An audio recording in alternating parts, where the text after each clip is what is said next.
Well, hey, howdy, hey. How are you, everybody? This is Chris Ringley, your spooky friend, Spooky Chris, and welcome to my little podcast.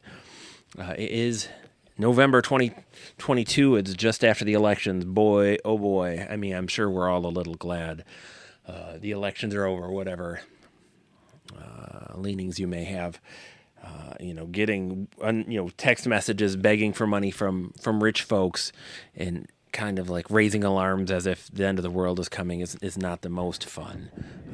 And believe me, I took the election and my stance on things very, very seriously. But man alive, it's rough when it's like we just need lots of money so we can put out more ads that attack our rival and don't really help people or add anything to the world other than more nastiness.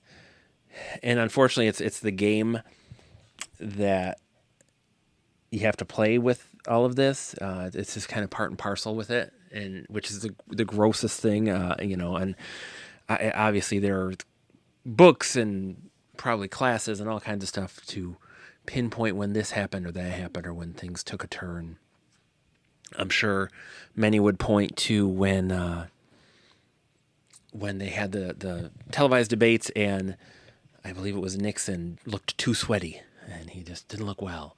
And it kind of did that campaign in for him back in the day. So this is none of this is new. I'm sure, nastiness has been around forever. Politics breeds it, and unfortunately we're all in the crossfire of it. It's horrible when literally people's lives are kind of held hostage by this and their freedoms and just our own with climate change so much. And it comes down to who can be the nastiest and the most believable in the lies. And that's the thing too, is I'll never understand. I appreciate my governor here in Michigan because and who knows, someone could point out, well, and that's fine. I didn't come across anything that was going into the plot against her and using it for political artillery. Now, again, someone somewhere might find something. I didn't see anything, which says something because I was bombarded by so much of this stuff. So it was good. It was nice to see that, if nothing else. But it like I say, it's depressing when you afterwards you hear the numbers of, oh boy, this person spent $16 million and this person spent that much money, and then this isn't even getting them elected. It's just throwing money into the wind that doesn't help anyone in the end and doesn't even, get this person elected. It just causes more static. But I'm not really here to talk about the election per se, but more about just it's strange to me, and rich people have always had the spotlight and the microphone and the platform. That's just how it is. But it's become more and more disturbing to see all of these rich people who are desperate to get into space and do all these things, but not do anything good or valuable. Heaven knows, I look forward to us being in space and advancing that, and it probably will take someone wealthy because our government is so mired in its own nonsense that it's hard to get funding for some of these projects because and I get it, because you look at it, it's like, well, we're just going to space. That doesn't it doesn't feed the homeless, doesn't do this and doesn't do that, and I absolutely understand and can appreciate that sentiment. But I also think that we put too little value in the striving and dreaming part of our culture and our nature as humans. We dismiss that part. and mostly as an aside, like, well, NASA shouldn't have that much money. It's not feeding the rich. It's not, that's a funny, feeding the rich. That's actually pretty accurate. It's not feeding the poor. It's not saving people. It's not doing this. It's not doing that. And again, I get it, and I can't argue. Though one can say that a lot of the advances we had as a culture came from space exploration in the pursuit of that. But I get that, and I can't argue it. But we also have to understand that we as a race of beings need to keep reaching, need to keep striving, need to keep pushing past ourselves. We need to take care of our people. We need to take care of this planet. We need to do a lot of things. But we also need to take care of that part of us that dreams. And we are not doing that enough. So I'm sure it will be some rich person that funds that stuff, and that's fine. But Lord, so much of it is just self-aggrandizement and just worship. The easiest person to look at is Elon Musk, but he's not the only one. I look at where I live. I live in Flint, Michigan, and I love Flint, but it drives me crazy, big time crazy. But I look at Flint, and there are areas that are just beyond repair, and areas that are nearing that. And it's the depressed culture. It is the depression of losing so much industry, so many jobs. It's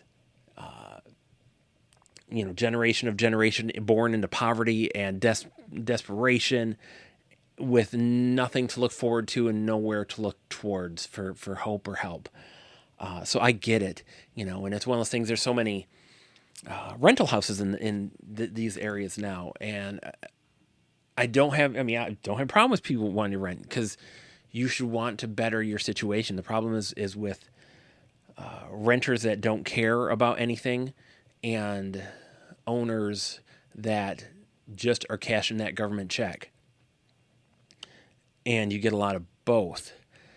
And so the areas kind of decline and everything kind of goes to crap. And I think of all this, and I think about what a little bit of money from these people who want to go to space and want to buy social media platforms so they can control things, or they want to do this, or they want to do that. They want to have 18 houses and 100 cars and all this nonsense. And I think of what just a little bit of money in areas like where I live could do to change things. Now, a handout doesn't change a person's heart, but a hand forward, like a hand up, I think they call it, can change someone. Living in an area where it's not burned out houses everywhere, where there's hope, where there's industry, where there's jobs. Like these people that are this wealthy, imagine if they actually took some of their wealth, and I'm sure they give to charity and this and that. And I've learned myself how much jaw-jackery that is to make those claims, because so much of it is just to get tax write-offs and to get away with things. So yeah, you'll do write-downs like, oh gosh, I give to charity. I gave this so much money to this and to that. Oh, look how great I am. But what if they actually did it? What if they actually came to cities, to areas that were desperate for help? A lot of these people have, like corporations, have industry. What if they targeted these areas and said, you know what? I can make a difference. I can help. I can change things. And they didn't do it because they want to get more fame and more money necessarily. They did it because they want to help the world. The thing we all miss, the thing that political people miss all the time, is that we're all in this together. That we're all in one giant boat. We want to blame Biden because, the economy tanked and, jobs are gone. But then we discount the fact that COVID took a lot of a lot of our jobs away. Industry basically had an out. They're like, oh, hey, I can get rid of those jobs and I don't have to pay people. I can make somebody do 2 jobs and I can get rid of one of them. There's a war in another country that is bordering on becoming a world war, and it's screwed up the economy because it's screwed up like how food is distributed, how our gas is, like how our fuel, like all of this. It's all affected by that. President can't change it. Even if we pull all our funding, all you're doing is basically allowing a genocide, like just to run rampant. And I get it. As Americans, a lot of us are like, I don't care. It ain't in my backyard. And that's the grossest thing about our culture now, is that we are very much like, it's weird because that's what got us. That's what let World War II get out of control to a degree, is we were just had our arms folded. Like, I ain't doing that again. I ain't getting involved. And it's like, unfortunately, we're all in this together. While there's a lot of stuff with globalism that's a pain in the neck and that isn't healthy, to a degree, we're all in the same boat. I keep going over the same kind of metaphor, but we are in the same boat. Yeah, folks in New York don't care about how folks in Flint are doing. Folks in Flint don't care about how folks in Fiji are doing. But we are all part of the same planet. So if this planet goes kaput, none of us really have any moral high ground to stand on because it'll all be underwater. And you can't save everyone. You can't help everyone. But you can try. And it's disgusting how people with so much money, they pick their pet charity and, oh, I've given $1 million here. I've given $1 million. And it's great. The problem is that we are, as a culture, and I am victim to this as well. Like, I do this all the time. Passive charity, where we are not, our hands are clean, we're not involved, we're writing a check, we're handing money over, but we're not boots on the ground involved. And that's not like I expect, Richie Joe to go, and I'll just keep using Flint, but to come to Flint and start handing out meals and handing out $100 bills and doing this and that. I don't expect that. But it'd be great if they cared. And it's funny because I believe Elon Musk had done something like that in Flint. Like, he had given laptops away or something, Chromebooks, I think, something like that. So I can't outright just throw him into a big garbage pile, completely. But in saying that, that's such a drop in the bucket. Like, and it helps for a minute. And you have to kind of find an investment beyond that moment. Because, again, it becomes like a passive gift. Like, oh, hey, everybody, here's a carton of Chromebooks that'll last, maybe a year, maybe 2 years. And then just, some will get broken, some will disappear, some will just age out. And then what? And it's one of those things where so much money is wasted. And it's funny because so much money is wasted, but they still could do all of the stuff they do. They could still get their yachts. They could still go to space. They could still buy all this stuff. But if they slice off a little, you could do so much good. And again, I think of like the houses in this area. You could buy up blocks for so much less than $1 million and build houses and let the local folks figure out what to do with houses. You can bring industry to areas like ours. You can encourage industry. You can help put kids to college. You can say, hey, here's money to send X amount of people to college. It goes on. And I can sit there and make a wish list of all of these things that I believe should happen. But who am I? Who am I to say that? Because it's not for me to choose for these things to happen. But it's just such a drag when you see so much nonsense from these folks who, there's the guy that runs FTX, and he had enough smarts to create something, and to build something and to get all of this wealth. And it's funny, I saw he lost so much wealth, yet he still has $900 and some odd million. Like, he blew it all out of his idiocy and just self-interest. And he's still a super millionaire, like just shy of a billionaire. It's crazy. But these people that can destroy companies, destroy fortunes of, destroy livelihoods, destroy retirements. And they pay no price, really. They kind of just sail off in their ships at the end of the day, and they kind of live their best lives, and they kind of shrug and say, sorry, better luck next time. I mean, what you've seen with Warner Brothers, like they come in, and I just can't imagine that the work of all these people, all of this stuff, it's somewhere down the line on a line item, it looks better to,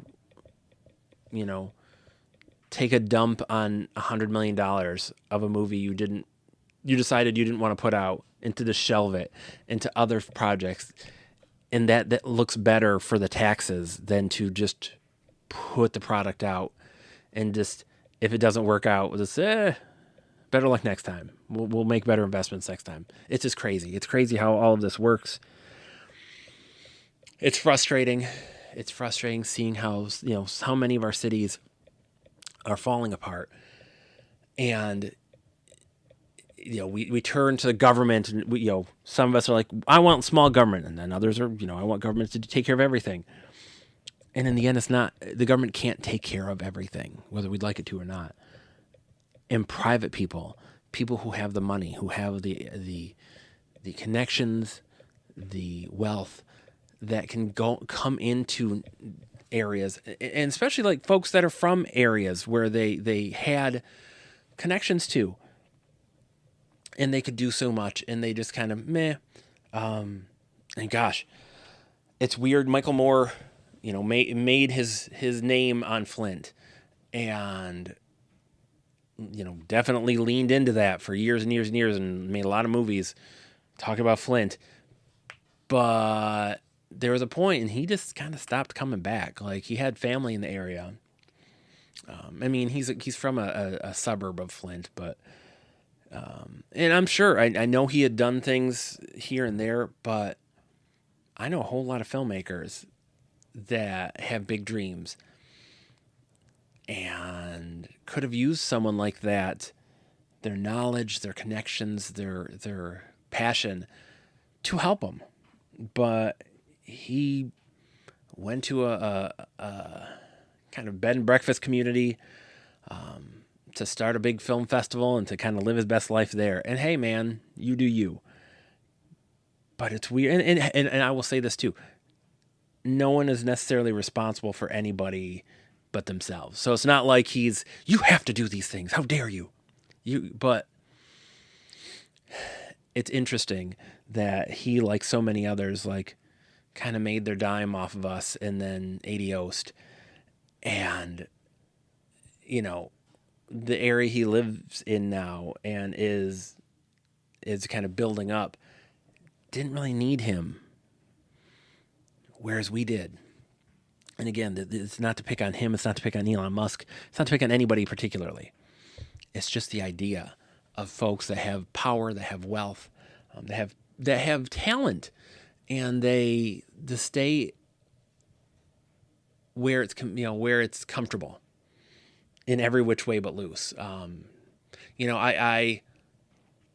may loathe Kid Rock. He is human garbage, but I will say, the dude has lived in this area, relatively speaking, in very wealthy areas, but he stayed in Michigan for a long time. And he was around in Michigan. There is something, as little as I can say positive about that dude, that there is something to say about that. So many folks just get rich and kind of go to where all the rich people are and where it's comfortable, and they get to kind of go and live their easy lives, and they don't. They act as if new number who dis. And again, it's a drag. It's a drag because we need the role models in these communities looking for help. We need the money, we need the jobs, we need all of that, but we need the people too. We need the passion. We need, gosh, more than any of the, just writing a check is the idea of investing yourself and your passion and your talent back into an area. Like, if you're a sports person, coming back and giving back. And I will say it again, asterisk, a bunch of the sports folks from our area have come back and done like clinics and stuff. So they have come back and tried to give back, and I that's pretty cool. But so much of it is we strive for fame and money, and then as soon as we get it, we're like, I'm out. See you later. And act like we don't remember where we're from. And that's such a sad, sad state. And such a sad reflection on who we are as a culture. That we're all so desperate, like animals clawing at each other to get up and get money and get better than the next guy. And then we just kind of run off and are never seen again. And that's a bummer. And with the election having just passed, it's just,